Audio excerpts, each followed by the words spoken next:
Christian Banjolo, Karine Bébé, la charmante à la prise de vie, programmation de Makonda. Alors, nous sommes très contents parce qu'on nous suit de partout, et par le monde aussi. Hein, donc, vous qui nous suivez sur Doumontiri TV, en ligne, donc en live, nous vous saluons parce que c'est très capital aussi pour que vous soyez informés en temps réel. En temps réel. Merci à nos amis qui sont toujours là, permanents, pour suivre cette tranche, à nos amis de la boutique Kairos. Merci à vous, merci à Kadima, à Laurette Nzepa, Jeff Chimanga et Patrick Fayoulou, pourquoi pas Sadam Ngouya. Merci à vous, à M. Lutumba, le boss Lutumba, merci. Ce sont les fidèles hein, qui nous suivent, et M. Bienvenu en Simba Nansel. Nous allons recevoir pour vous des invités, deux, parce que c'est très capital pour l'intérêt de notre pays, pour avoir des arguments, en fait, l'air argumentaire concernant le sujet que nous allons aborder, les quelques 3 ou 4 rubriques donc, qui seront très très capitales pour notre pays. Il y a Jean-Jacques Moutoualé. Bonjour Jean-Jacques Moutoualé. Bonjour. Vous allez bien? Je vais bien, merci. Voilà, Jean-Jacques Moutoualé. Moi, Kala? Kalamingi. Kalamingi. Ebele. Ebele. Tous nous Jean-Jacques Moutoualé après, et notre très cher ami aussi, parce que tous amis sont Balamboka, Jimmy Kitengiboum. Merci. Vraiment, on a habité, bon, c'est comme si on allait sous embargo, bon, le col embargo est levé, merci pour l'invitation. Merci beaucoup, Jimmy Kitenge. Donc, Sobotali, na Bilongi, na Bakombo, est-ce que l'exara muta FCC, muta la Muka, na habité, mais seulement Jimmy Kitenge, aza mingi pour FCC. Donc, pour FCC, je suis du PPRD, PPRD. Et PPRD dans la plateforme FCC. Sur le bipro, c'est comme si vous avez tâtonné. Non, je dois confirmer que je suis du PPRD. Voilà. Il est du PPRD. Et Jean-Jacques Moutoualé, Aza, na MLC. Asa vous tout retourne. D'abord, vous avez la MLC pour nous. Vous imaginez le voir, avant tout le débat. On va d'abord suivre retour à Jean-Jacques Moutoualé. Na MLC a outi wapi azongi wapi azalaki akendaki akozonga. Alors suivant ça quelques poussières de minutes de secondes et dans ce moment ça biso le pourquoi pour tout qu'on a débat et que ça la pena bolanda makanisi ya batu na biso bandeko na biso ya FCC ya PPRD na MLC. Donc il y a deux partis politiques et amené na mboko na biso. C'est bon.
vice-présidents fédéraux, vice-présidents fédéraux. Voilà, donc retour dans MLC pour nous. Au Kindaki, au Zongi. Bon, normalement, la Kindaki pour la Koboya, Kopeli Samoto. Le moment comment qui est un peu très difficile et puis pour nous battre là le coup il y a MLC. Hein, la bendana qui moi pembeni, natika bande ko oyo. Mazo sala musala peut-être baleka kinga na ko sala peut-être nga basala na ba idée na bango. Donc voilà. Kozonga nanga ezali MLC zanda kunanga. MLC penza zanda kunanga na bandi benza carrière politique nanga na MLC. Donc si je suis politicien, ezali MLC. Donc na yebi MLC de A à Z. Donc na jaki bon na zonga place o na yebi batou, na yebi méthode de travail na bango, na yebi objectif na bango. Donc voilà. Voilà. Alors très rapidement, tout d'abord lever à état d'urgence, comportement, il y a population. Nzinga nzinga, vous allez pour Fanda, ndikonabiso au la terrasse, ndikonabiso au bazalaki na mon activité et population de façon générale. Bazui angolo lenge kani. Bon. Merci. Nga tout ce qui s'est passé dans la période où on a dit va punir le peuple. Et qui punition au peuple parce que l'état d'urgence est sali et l'autre mon côté na Congo et Bakissi et l'autre côté et Longoli et l'autre côté. Et ça là il va punir le peuple congolais c'est tout. Punition. Et punition pour nanga. Donc beaucoup nous arrêter. Beaucoup nous cause la toboité. C'est vrai beaucoup nous ali. Mais méthode bakena yango eza normalité. Na osala analyse moko muke kaka. Tango lobi état d'urgence, corona ekoti na Kinshasa, bolakisi biso mutu moko. Mutu wana eleki na banungu nungu ebele naza nango te à côté hôpital te ba pese biloko kolia te il était abandonné. OK, entre parenthèses. Mutu moko état d'urgence yi. Na vous allez payer un banc. Na moment où vous avez que maladie comme bakomi ko kufa. Makele le comme bazo somba bibembe bazo sala boye na zana ngana maladie te mutu na bisa kufi boye na bona tozo yoka. OK, d'accord. Na moment où vous avez que maladie komi Plus de 8000 cas. Bino ko fongoli. Vous avez état d'urgence c'est sili. Maram c'est zongi normal. Et puis confinement yango osali na Gombe kaka. Donc bateau bazali bana Gombe baza bateau te. Donc vous privilégiez ka bateau baza la possibilité à vie que bateau à cité baza elote. Or place où nous osali confinement eza nango 1% de la population à Kinshasa. Sur 100% ville à Kinshasa, Gombe eza 1%. Vous avez préféré peuple à Koufanae, mais vous battez la Gombe. Il y a combien de millions de dollars au babimisi pour la Gombe yango moko? Ba identifier son nombre de personnes au bakufi na Gombe wana, na au bakufi na cité. Et qu'est-ce qu'ils ont fait pour le peuple à cité? Ils avaient théâtre de chez nous. On n'avait pas besoin de parler, tous au talabango. Et l'on y bazo sala, ba sala le côté. Pour ça les business. Il y a droit d'entrer à Gombe. Boteki babillet, boteki. Mongane bimi combien? Vous avez fait quoi avec cet argent? Bachaki bamai. Tout ça dans fleuve Congo. Régie des eaux à l'État. Chlore. L'État, c'est régie des eaux. Ils ont l'État. L'état d'urgence. Quand il y a l'état d'urgence, tous c'est les chefs de l'État qui gèrent. Pour créer problème, n'a pas locataire, n'a pas bailleur. Bobi msa ba locataire te, bo pesa bango chance ba futate. Mais banda ko za ya biso, netinga au moins 4 locataires ba kei. Parce que c'est les 4 mois futa atenga, soki l'état tongi londa ko kena ndako l'état. Chez moi tu sors de garantie si. Mais il n'a pas ni. Ponga na fa na mbongo wa. Donc locataire aleli. Na lobby na yo 4 ba kei. Locataire aleli. Aleli. Mais yo sisi mbongo na. O l'état lo ba ki boy. état d'urgence est si lié au profiter. Si tu reçois l'état d'urgence c'est si lié. Bon, on peut si lié. Allez, tu es quand même bien quoi l'état autre. Ndenge lobi que so fani na ndako to futa to fosani. OK né. Donc à combien azongi chez les parents. Azongi. Jimmy Kitenge, levé à état d'urgence. Comportement de la population. Ndeko Doudou Motiri, il faut mboka na biso tozala sérieux. Tokoki kolobate d'une manière vague, levé à état d'urgence, comportement population. Non. Il faudrait d'abord tout le genèse et la situation. Namboko est sérieux, Namboko état de droit est vraiment vrai concept ezali mode de gestion ya bakonzi ya mboka. Quand un monsieur oyo confina tout un pays parce que bo alerta kutumboka parce qu'il y avait un monsieur où bo déclarait que azana malade na bokona coronavirus aye koloba yemo OK bo contacta qui bo bisa qui ndima ce qui mboka est sérieux ce qui état de droit ali ce qui ndeko wana ko va poursuivre la justice. Ce qui a concité, ça veut dire que le ministre et la santé a été, il faut démissionner. État des droits, il faut prôner les lots. Et ça, c'est un slogan, ou bien ça, c'est un procès propagandiste et Vital Kamerhe et tout. Mais comme on est bien belé dans makambo, il y a confinement, il y a état d'urgence. On confine Gombe parce que tout en a beaucoup. Mais comment expliquer que Tchango depuis Tobanda va vivre normalement? Ça veut dire que malade on a Tchango tikala kokomate. Oui. Est-ce que est sérieux makambo oyo bazo exception na mboko? Qui peut croire na bamboka nyonso ya montant bazo déconfiner, bazo zo ba mesures zo accompagner déconfinement. À 20 cas on bokati ba aéroport et fonctionnalité. Bo asphyxier économie ya mboka à 20 cas. À plus de 6000 cas, vous pouvez déconfiner sans pour autant tous avoir des mesures d'accompagnement. Est-ce que tous autant la mutuna c'est ma cololicole est-ce que mboka est vraiment réellement le tokolo banaba konzi? Mais l'économie ya mboka est asphyxiée complètement. Les entreprises publiques de l'État, bazo fouta bien di sous-souté, bazo fouta presque pas. Cour constitutionnelle bazana ba paiement. Sans compter toute la population où elle vit du jour le jour, où pratiquement il y a une plaque tournante de l'économie en Mboka. Honorable Jean-Jacques Moutoula a Bengani Banani. Balocataire, est-ce que la mesure d'encadrement est là qui bolobi que non, Batouba Fouta, ba comprendre. Mais tant que Bengana Bango, l'État le bimini. L'État le de l'autre côté. L'État le de l'autre côté.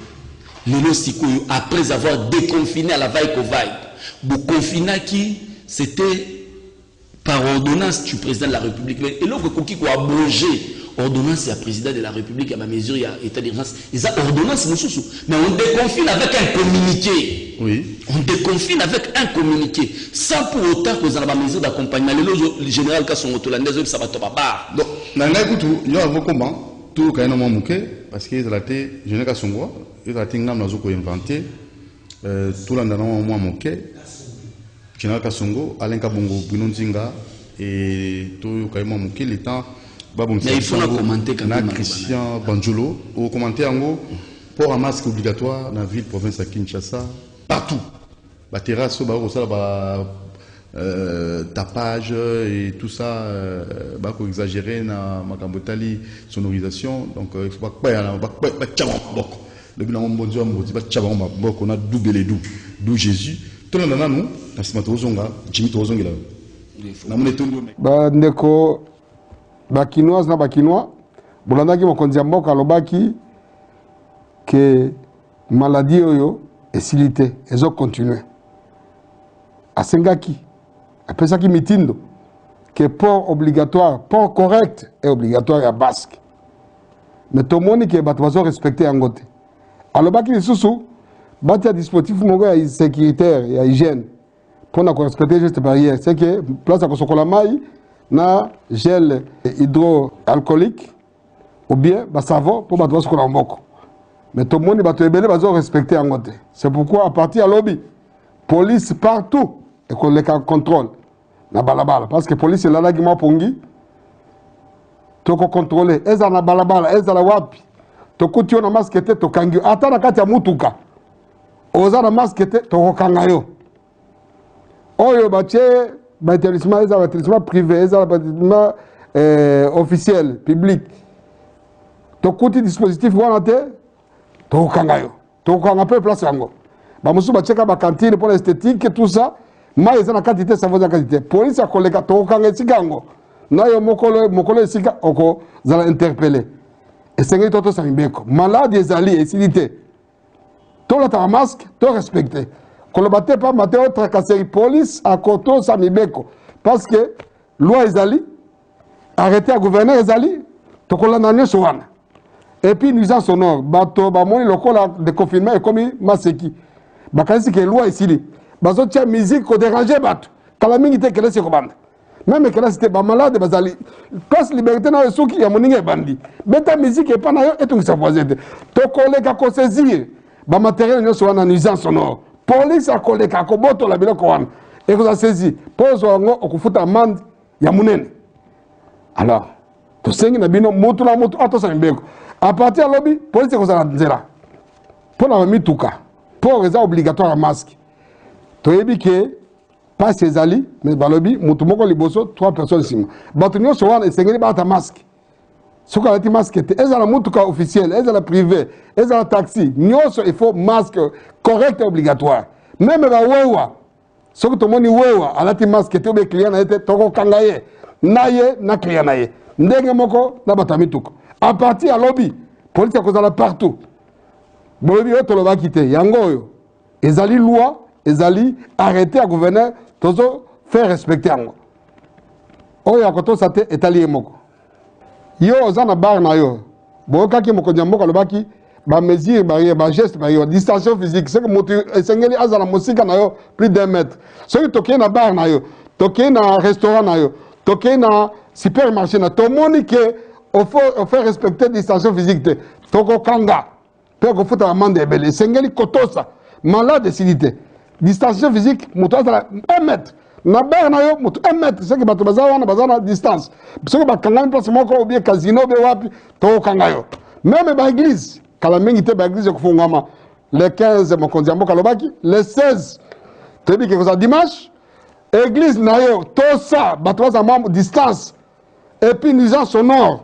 Et puis bato baza libanda te soko moni esika na yo eza muke etali yo yebisaka bato baza muke soko osala 5 kits soki 10 kits eza problème na yo mais distanciation physique ezala et puis lavage à main liboso église bazwi température moto sokoli maboko tokoti yango te tokangi église okoloba toza bademo yo nde demo parce que yo zo tosa nibe côté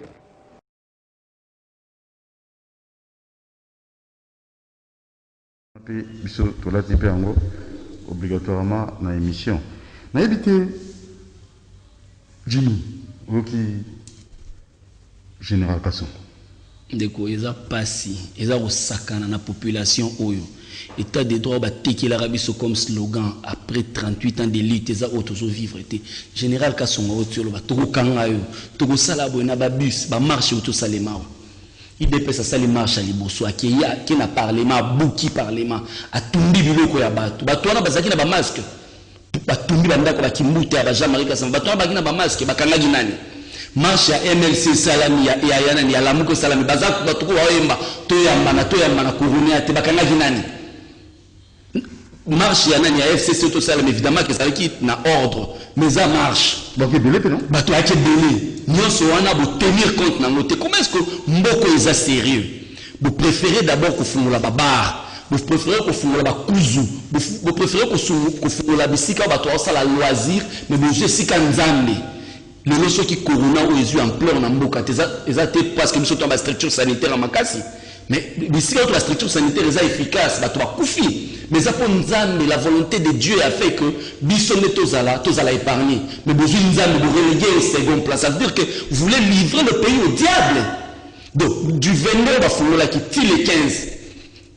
Qu'est-ce qui va se passer? Qu'est-ce qui est en train de se passer? Quelles sont les mesures prises réellement pour les églises? Et là, vous avez le mouvement ici l'église Karapamba, va s'amener la tête. Vous ça va tout, non? Vous avez l'église. Ceux qui voient qu'à 500 personnes, beaucoup à 50, ça a 10 kits. Vous avez la kit, mais vous respectez la distanciation sociale, vous désinfectez le site Nabino, et puis vous avez la masque. C'est normal, mais au lieu pour qu'on ait l'église, l'église, mais c'est comme ça, photo qui est bon de l'anzane, vous avez l'église, vous avez et ce qu'il y a pité, vous avez tout ça, vous avez beaucoup consacré, vous avez diable.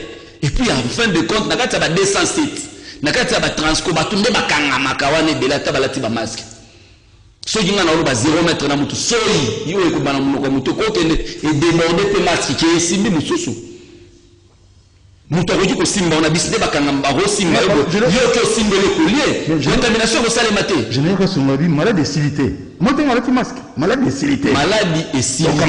Maladie et silité mais ba gouvernant, ba konzi ya mboka, l'impression que bango bazopesa biso les petits peuples a condamné que malade ezali ceux qui IDPS parti au pouvoir a ozoya kubuka ba yebele bandi ko sala ba marche sans pourtant respecter distanciation sociale à 0 mètre à commissariat général à la police à 0 mètre à RTN systématiquement militarisé à 0 mètre ya nani na siège à parlement ba buki ba sali ba acte de vandalisme sanction atana mutu mo côté Gilbert Kankonda tamboli awa pour ça la populisme à ça la théâtre tamboli que notre sala boto sanctionné parce que sanctionné nan et puis bato ba kufi tant tozaka kanakati ya état d'urgence n'est-ce pas que les catholiques bando organiser ba messe catholique en est organiser la messe pourquoi est-ce que état d'urgence s'applique à guité mesures ne sont pas konzamboka ba konozo les sont des mesures qui ne sont pas crédibles ba tous les ça m'a depuis couronné ba kata moko tezana chama mais vous avez un pouvoir bien sûr vous avez une coalition comme ça na coalition l'obité que ce que nous sur la type costume aux amis on a l'obé ya pembe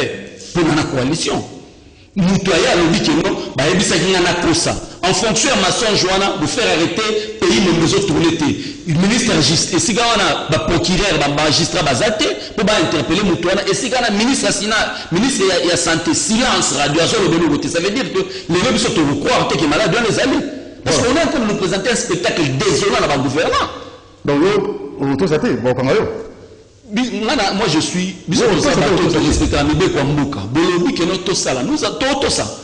ça te fait na plateau on a ma mesure de distanciation sociale masque na ngai yango donc nazo to ça o nyoso ba oloba mais impression ba kunzia mboka bazo pesa biso baki na changu bakanga depuis bo banda mesure na bango ya nani ya ba confinement on a changu batikala ba confiner nani voilà dans ce que toi au lundi général Songo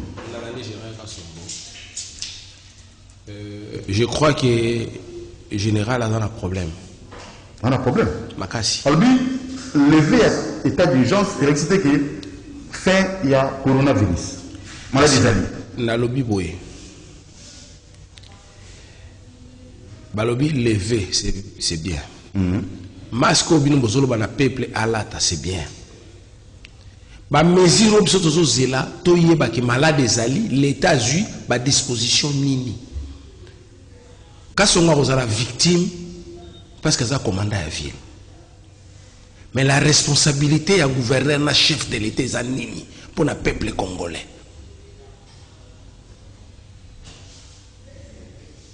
Ce que tout le général, à ce qu'on a dit, ce que tout le général, au côté qui s'est le banda malade et bandi à côté quitté. Yé tozane kaka place mitu kezoleka. Mais vie où les a pas peuple wana, au babinga peuple. Vie a passé. Tu sais 500 francs même 1000 francs pour nous tous on a millions les a passé. Ou ba créer business, basi na bango bazo importer ba masque.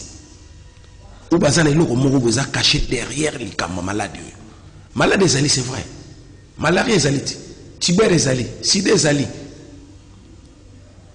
Papa, nombre de personnes au bazo kufa na malaria na Congo, au bazo kufa na Ebola, au bazo kufa na Ebola. Bakoka nana bato ya corona ote. Tout ça la série. Bon, je ne sais pas peut-être que le bandé mutezolo alobi aloba. Pour muto ala kata voiture, on le bio kango kango muto kata voiture eza yaza na kata voiture na. Eza lokwa na kata ndako nanga, oyo kanga pour porter masque te. Tu vois des choses pareilles. Donc yangote. Toi dans le monde de la dictature il y a un problème à souffrir mingi parce que l'institution nous c'est dans Kinshasa à kukuta na batu ya modèle na makambo c'est bien bon le peuple mais bon comme ça peuple esclave bon le peuple vérité to qui n'est pas la vérité boche ba mayao na ba chango na ba nini na ba ni boche te pourquoi boche te pour na nini Ozolanda papa. Donc, tous que nous sommes un peuple congolais, nous sommes un peuple congolais. Non, nous tous sommes des peuples congolais. Tu as le même droit. Pour malade, il y a un qui n'a pas continent nini. Non. Et la majorité va faire ça, va en contact dans la ville. Si c'est vrai maladie, ils sont en confinement. Ceux qui vont c'est la vie dire ça va théâtre. Donc pour nous, tous sont en confinement si réellement malade des pour mais papa, de 8000 cas depuis un masque obligatoire, on a lavage des mains et que tous à Kinshasa. C'est sa solution. Tous à combien de chaînes de télé? Batolbi misale kufi. Na lingi expliquer bango. Moi nous soto le bango. Et comme le kola bazo batruka bazo baté. Toi na combien de chaînes à télé na Kinshasa oyo? Bazo à chaque chaîne ya télé. Batia na commune par commune. Baba nda ko identifier bato bazana malade wana. Au monde eloko ezate. Bagambelo esaliti. Bazandu nyonso partout esali. Tout le monde qui est le 30 juin. Olive le Mayama qui bat la Kankoko. Coroner a quitté. Auto sali l'inauguration de l'hôpital na Ekuna. Coroner a quitté. Jean-Pierre a sali batuna nino. Coroner a quitté. Papa tout tika na mamu tout ça non. Omoni ma corona ma santé. Kaka yo moko muto mi batela. L'état té. Oh, mais malade déjà mondial. Yo moko nanu pandémie oui, mais yo moko faut être responsable na nanu. Mais l'idée est un masque, pas un masque obligatoire. Tu peux y aller. Là, tu fais la masque. Tu as la distance, c'est normal. On peut se noter. Ce qu'on a fait, la voiture, on a la et ça, bilomo est très sérieux. Ça va créer des problèmes. Toujours on a banalisme ou makasi. Moi, je pense que bas à la claire, bâti qu'on y la peuple. Bâti qu'on y la peuple. Pour peuple, on a souffert pendant tout ce temps ici. Tout comme moi, peuple, tout comme moi. Bandeko ata mitano réaction à bango après tout ozonga. Allô? Oui, bonjour papa. Ah maman, oui maman. Oui maman. Papa n'a contribué dans ma capote loba.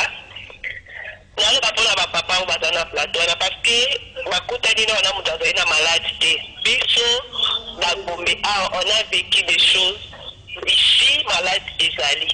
Ne va confiner qui pour un sentiment, il y a des gens qui ont perdu toute la famille, la banque plus de tout ça qui tombe parce que vol pour ça qui a un fonds c'est les 10 mars oui qui tombe papa n'a les qui na télé avec qui est beaucoup de peut-être toi va tester qui est d'aéroport mais moi va septembre on est là qui saki mais à part ça bah tout ça va on est là banda kuna bango va qui ko joa bango après malade ça là qui doit na ba tout ba confiner la famille doit na ba tout ba confiner ba voisin ah ba confiner malade wana la confiner qui parce que le quoi kanga qui comme parce que le quoi doit se transmettre na ba sorry doit la contact na ba tout so ba da libanda on doit comprendre voilà le contact les 10 wana les arabes Air France c'est on a 300 passagers le quoi majorité ba da qui ba tout ba c'est ba les malades wana ezali ba tout ba se faire soigner ba soigner ba on a bandako les ba tout ba qui na ba hôpitaux mais demain n'a le babon na papa na so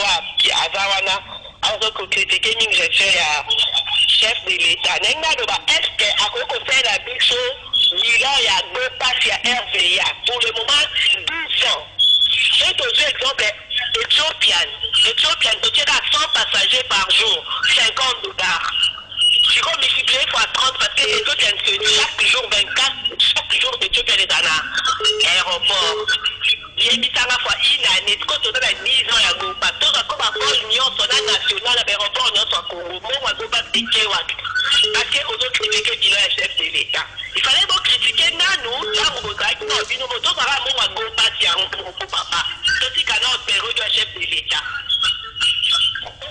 national et international tout ça Ethiopian car on a bien exemple tout kamuninga asala na papa na so Jean-Jacques Motoali aujourd'hui si kana MLC oso kenda ki to si ka asala puis bilan les chefs ya Kabila na ba bema ba na kati ba nyonso la muka beza na kati oti ka chef de l'état asa mtane na Kenya na kati voilà donc bi ndeko Jimmy ndeko Jean-Jacques Motoali botika Félix Tshisekedi président de la République asa musala soki bilan ezali ko sala bana na ndenge Kabila Jiraki Mboka et na kati pe ya gouvernement ngopé batala muka be bazalaki.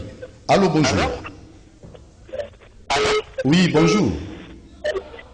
Bonjour papa. Bonjour, na bengi bino na machine. Oui, papa. Bonjour, na bengi bino na machine. Oui.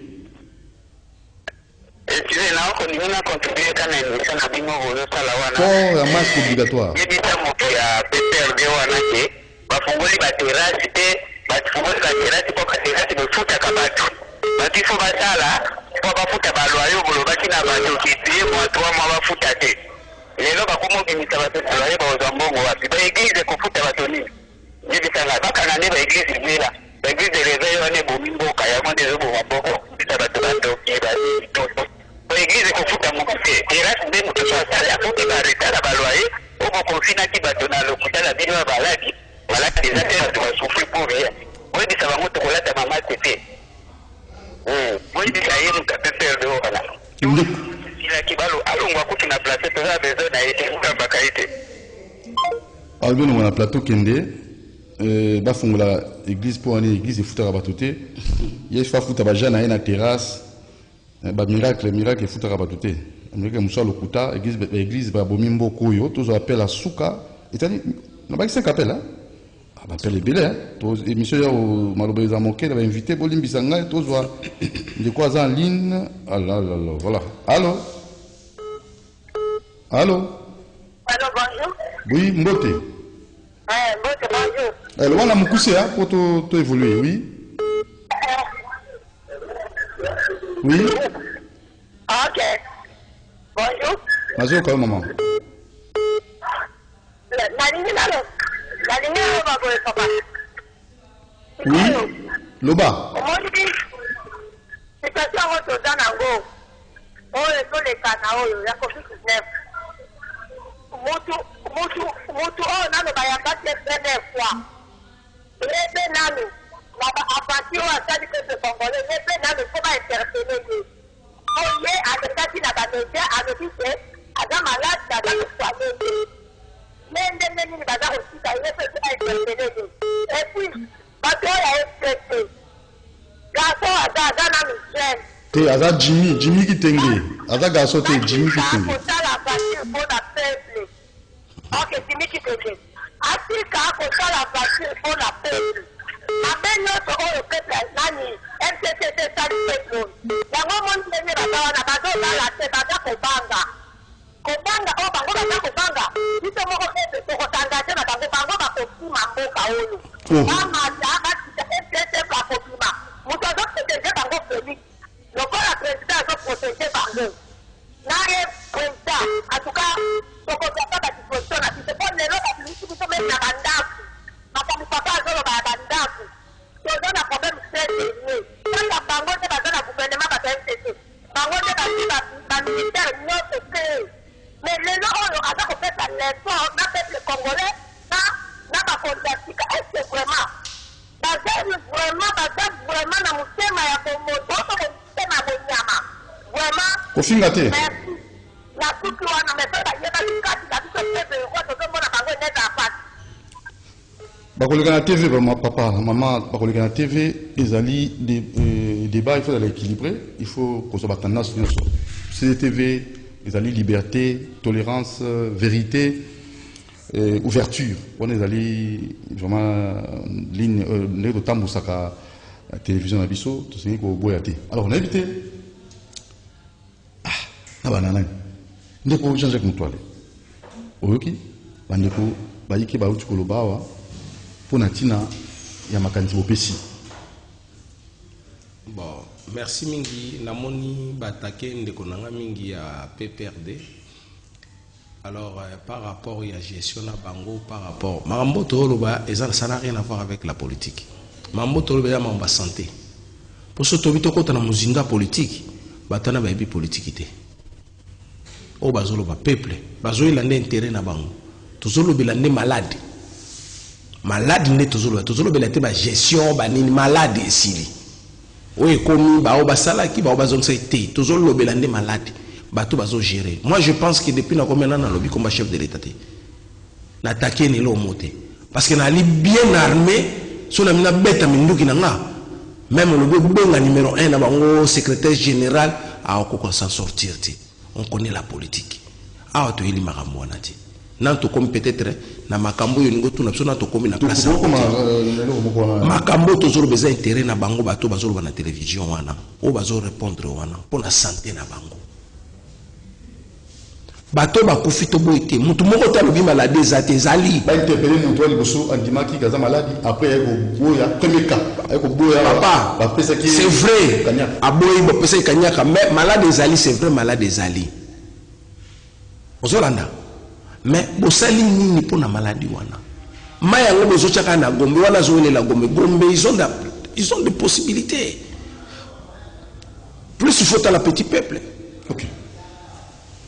Dis rapidement. Des réactions par rapport à dans l'église, va fonder la terrasse, église de foutre la batute. Dans le Bible, oui. Au moni d'abord ba confina ki Gombe. Tant circulation za mukie na Gombe batie ba mai bato ba sokola. Mais curieusement tant circulation comme belé ba déconfiner Gombe ba mai ba loli. Comment aventure na mboka biso. Au lieu plutôt hein tout monde a kana ba poignon sur ya Gombe ba mai ezala tant population zoli mais population zate zaka bato ndambo na Gombe tshelo ba mai mais population zoli mai ne so ba loli est-ce que ba o gérer biloko wana ninga sérieux. Lelo na oloba na boité que malade ezali mais malade ezali à un moment donné besoin qui ba décision X bolingi bolo pour besoin décision Y ba ça la cap évaluation combien EMS a pesi pour tout le monde docteur Mouyemba qui a la conférence de presse dans l'ambassade des États-Unis par rapport à vaccin combien l'ambassade des États-Unis a pesa qui contradiction entre premier ministre et la ministre de la santé na docteur Mouyemba premier ministre a dit monter qui autant docteur Mouyemba a dit autant ministre de la santé a dit autant vous avez la confusion nyonso wana il a complété ndeko nanga pona nga docteur Mouyemba il mutu mofa bakangai bakanga docteur Mouyemba oui mandé parce que kendeki ko représenter pays la qualité nini na ambassade et tant que le ministre était à Niaï c'est quelqu'un arrêté hein ce monsieur là oui à s'engager qui au nom de la nation devant un ambassadeur à que nous parler sur la nation na mandat nani donc aux hommes tant que tous les éléments nyonso wana hein ndeko dudu tant tous les éléments nyonso wana ils ont fait ça patient. Ils ont pris ça. On déconfine. Tant qu'on déconfine, tout le monde est dans la France, dans la banane. On déconfine, on fait si, on mesure, on a déconfiné. On a un masque obligatoire. Général, quand on vote le bon à l'obit, on a dit qu'on déconfiné, il y a des mesures d'accompagnement. Il y a tout le monde qui non, moi, caché na carte. Si on est là, on a la classe, il y a des classe, mais batiki biso boba la classe bazonga donc contamination vous risquez à la macasse parce que moi personnellement je me dis que à 8000 cas ceux qui réellement malades à 8000 cas on devait continuer le confinement mais tout en prenant des mesures à caractère social parce qu'à 20 cas va confiner mboka na 20 cas 20 cas va confiner mboka mobimba les économie kufi bato ba salité bato biso toi la salaire té de moi comme il si vous avez ça là on a plus de 10 000 cas vous déconfinez sans mesure d'accompagnement on va te sortir le bio non to so combattre mutu to combattre mutu biso beto na gouvernement mais ceux qui makambo etambola malamuté to bombanaka. Bonjour la matinale ceux qui couronné zali à solo pourquoi na ba endroit le plus fréquenté bato bazo contaminé té Gambela Zando Ngaba ba mama wana ba tekaka sans masque ceux qui malades zaté ba ebisa biso vérité bon fait ngana sa campagne ko boya maladie té on a un message au bandi bazo comment awa très rapidement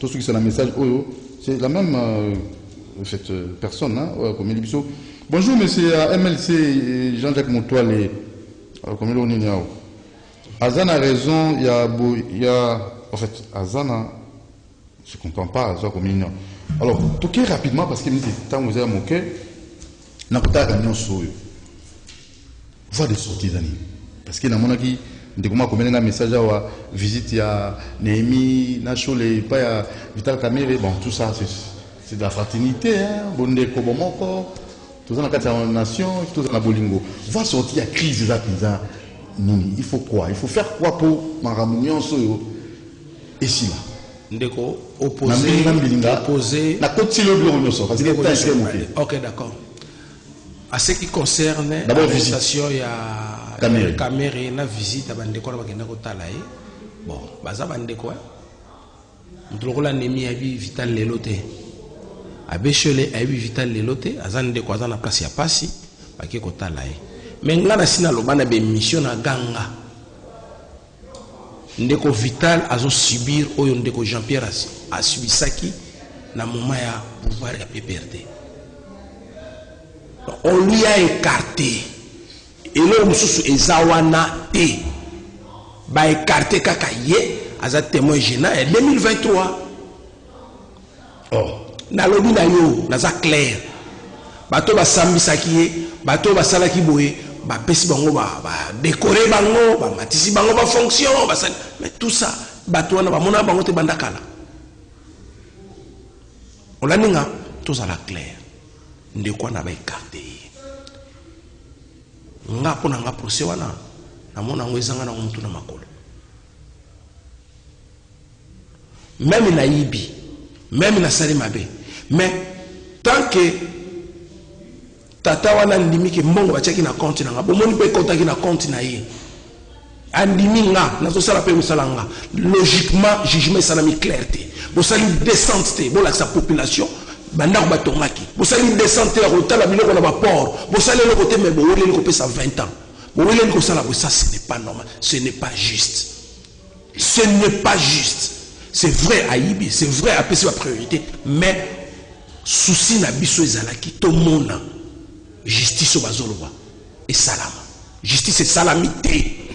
Comment justice y a procès à mouné bon vous savez descente à mon côté ni na matadi ni na ma frontière parce que ma bible le ezali on vérifie mon la compte mutana lobi ke ngam na swaki même si Vital a facilité il y a paiement ya mutuana tous à la claire.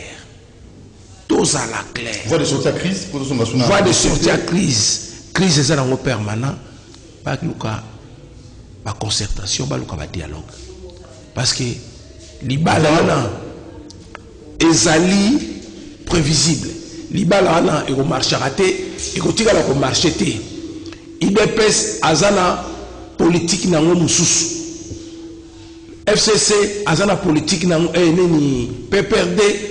Azana politique na ngomu susu libala wana ekotika la kosimba jamais donc yango nazo senga na bino biso ba congolais oui pour finir yango na lobi les deux plateformes wana FCC na cash ekotika la kosimba jamais pour vision il y a PPRD na vision il y a IDPS place moko kosimba te donc il faut tokende na dialogue obligatoire. Alors, Jimmy, voie de sortie à crise pour donner un souka. Nous avons 1000 montres, 1000 heures, on a vérifié la montre nous sommes à l'heure exacte. Donc, tout comme 20, 11h20, émission comme souka. De d'où nous allons un peu plus rapide pour que tu conclure.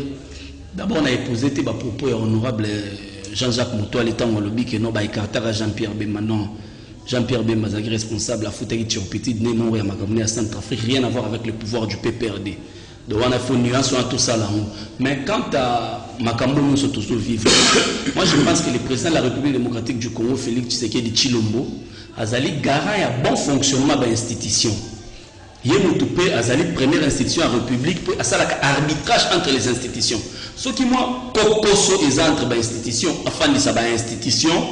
Parce que les grandes questions de la République c'est Géraka à l'intérieur des institutions non anzela contrairement à la vision à partir na yezo quand ça Gérard on anzela Gérard makam anzela te bas Gérard na kata ba institution to solo là pour que tu trouver la solution il y a population parce que cette population de la biso na ba conflit intestin ou inutile to za on na minute ba montagne ya mbuzi ya chanzu kuna rebelle à côté na minute aussi c'est la frontière la biso ba rebelle si ba na pays ba armée étrangère ici côté na minute ba problème c'est de est-ce que c'est besoin de kotika ya tsa musa malamu te mais besoin boya dialogue te biso est-ce que biso ndeto ko bloquer musale sale mama mutango ba sali procès ya proposer propagandiste il y a 100 jours oyo na épouser nani ba propos ya kulutu délice sanga na programme ya 100 jours zaki kaka pour la propagande mais zaki ba bilogo lelo to moni preuve ya ngo Vital Kamerhe na prison ya Makala. Bato akomi courant de visite et komi ko poser problème mutu interpellaka bato liboso adibisa kutu bato ke boke ndeko marché pour la 15 millions za la catholique na ba chole mais le chole dans le Vital a dit chole mutu liboso akimité na la minute où Gérard Mamamboka des dialogues en dialogue législature à 5 ans tout sa président Félix Tshisekedi des chances à travailler pendant 5 ans de sorte que na 2023 à la redevable de la population il va couper ça bilan na wana to marché na hôtel ndeko parce que bateau bazo cha ba croc à jambe ezali bateau à FCC parce que biso neto touché fani na mboka oyo biso neto touché qui réserve to fani na mboka oyo to fani na mboka oyo to tikelo komona ba démission et salamité ba pour parler aux zoleka na ba conseil des ministres té ba bêtise zoleka to monde ngoti il y a ministre de la justice tu vois le génie en son temps avait clashé en plein conseil des ministres a clashé là Joseph Kabila comme son problème a élu sa vice-président Jean-Pierre Bemba demande à Mimi de présenter des excuses sinon dans le gouvernement et ça le problème ça veut dire que les grandes questions de l'état doivent s'agir à l'interne de l'institution. Pour finir la solution le président de la République c'est les garants du bon fonctionnement afin de permettre à tous ceux à pouvoir parler non dialogue de l'excité qui va pas contre le pouvoir le dialogue de Moussamou non il y a un fait de fonctionnement pour le dialogue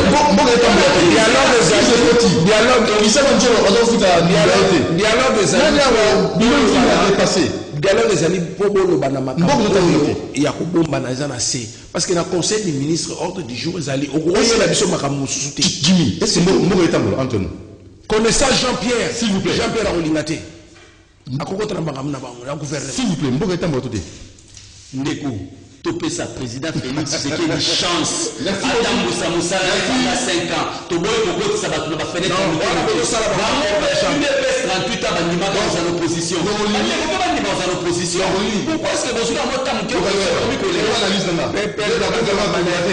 donc vous tirez bacal après vous lisez la soupe bilan négatif na yebisio wana za technique ya FCC merci na Jimmy Bitenge merci na Jean-Jacques Moupale prochainement dans l'ambabule merci beaucoup il s'allie des faux ça des côtés tout seul merci à Moro Djambé merci à Karine Bébé Christian Badjolo José Andera Aleka Bogo merci na on déconne sur la programmation de Makonda demain à 10h30 abonnez-vous massivement à Doudou Montiri TV boyoki ba analyse bandeko soki likambo benga tinda SMS to comme c'est la bango sans problème so mo le gana plateau benga la numéro wana yo po fandao Paul Menté ciao merci.